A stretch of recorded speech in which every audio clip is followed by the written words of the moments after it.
క్రైస్తవ సమాజమా, నువ్వు ఎవరిని పోషిస్తున్నావు? నువ్వు ఎవరికి జాగిలాలా బ్రతుకుతున్నావు?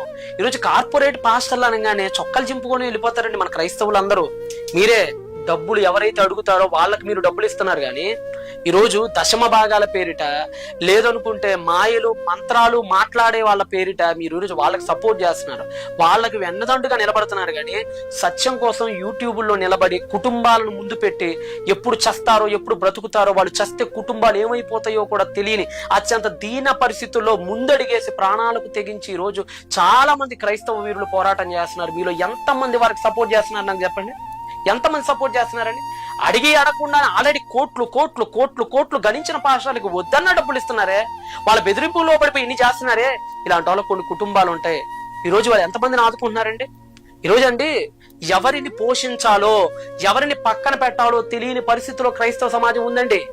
ఎవరిని అభిమానించాలో ఎవరిని ఒక నిజమైన, ఈరోజు యూట్యూబ్ లో మీ అందరికీ తెలుసు కొంతమంది వెల్నౌను అన్నలు ఉన్నారు. మన ఎవరైనా సరే క్రీస్తుని ఏదైనా అంటే తిరిగి ప్రశ్నించే గొంతుకులు కొన్ని ఉన్నాయి. అలాంటి గొంతుకులను ఎప్పుడైనా మీరు పోషించారా? కనీసం అతను తనతో పాటు ఒక ఇద్దరిని తీసుకురావాలన్నా సరే కనీసం మనం పిలిపించేది ఏడాదికోసారే, ఆ ఏడాదికోసారి అయినా సరే అందరినీ చక్కగా చూసుకోగలిగినటువంటి ఆర్థిక స్థితిని వాళ్ళకి మీరు ఇవ్వగలుగుతున్నారా? ఆలోచించండి ఒకసారి.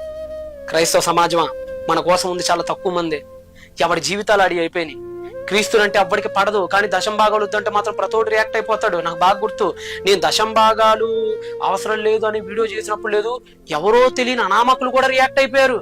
సరే మీరు రియాక్ట్ అయ్యారా ఇక్కడ? మరి యేసుప్రభు నన్ను మాటలు ఏంటంటే మరి ఏనాడు ఎవడు కనపడలేదంటయ్యా, కొత్తగా కనపడుతున్నారు మీరు అందరు మొఖాలు నాకు. అదేనండి ఈరోజు తెలుగు క్రైస్తవ ప్రపంచమా, యూట్యూబ్లో వీడియోలు చూస్తున్న క్రైస్తవ ప్రపంచమా, ఎవడు దేవుడి కోసం కష్టపడుతున్నాడో, ఎవడు తన కడుపు కోసం కష్టపడుతున్నాడో ఆలోచించండి. దేవుడి కోసం కష్టపడేవాడు వెన్నంట నిలబడండి.